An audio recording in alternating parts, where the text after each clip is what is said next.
Yang terhormat kepada Ibu Miftahul Rahmah, Magister Pendidikan, serta teman-teman semua yang saya banggakan.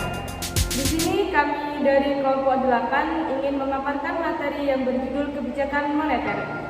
Saya Nurul Naini sebagai moderator dan di samping saya Sofina sebagai pemateri, saya Sinta Budi Kusuma sebagai pemateri. Baik, untuk materi pertama akan disampaikan oleh Saudari Rizka. Kepadanya dipersilakan. definisi kebijakan moneter. Kebijakan moneter adalah proses mengatur persediaan uang sebuah negara untuk mencapai tujuan tertentu, seperti menahan inflasi, mencapai pekerjaan penuh atau lebih sejahtera. Jenis-jenis kebijakan moneter ada dua jenis kebijakan moneter. Satu, kebijakan moneter ekspansif. Yang kedua, kebijakan moneter kontraktif. C. Instrumen kebijakan moneter. Kebijakan moneter dapat dilakukan dengan menjalankan instrumen kebijakan moneter, yaitu antara lain 1. Operasi pasar terbuka atau open market operation. 2.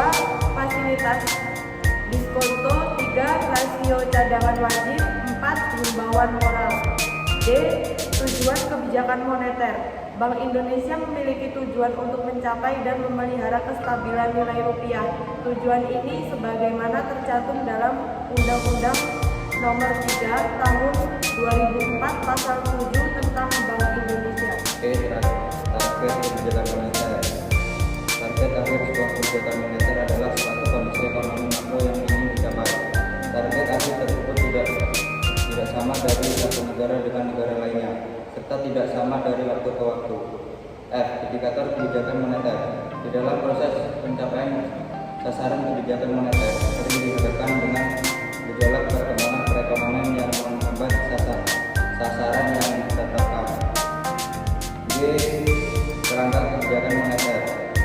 Dalam melaksanakan kebijakan moneter, Bank Indonesia menganut sebuah kerangka kerja yang dinamakan inflation targeting framework. Lanjut, Saudara Rizka, silakan. Mekanisme transmisi kebijakan moneter. Mengingat kompleksitasnya dalam teori ekonomi moneter, mekanisme transisi kebijakan moneter sering disebut dengan black box karena transmisi dimaksud banyak dipengaruhi oleh 3 faktor, yaitu perubahan perilaku bank sentral, perbankan, dan para pelaku ekonomi dalam berbagai aktivitas ekonomi dan keuangannya. Lamanya tanggal waktu timeline sejak tindakan otoritas moneter sampai pada akhir tercapai. Terjadinya perubahan pada saluran transmisi moneter itu sendiri sesuai dengan perkembangan ekonomi dan keuangan di negara yang bersangkutan. I. Jalur mekanisme transmisi kebijakan moneter. 1. Jalur suku bunga. 2. Jalur nilai tukar.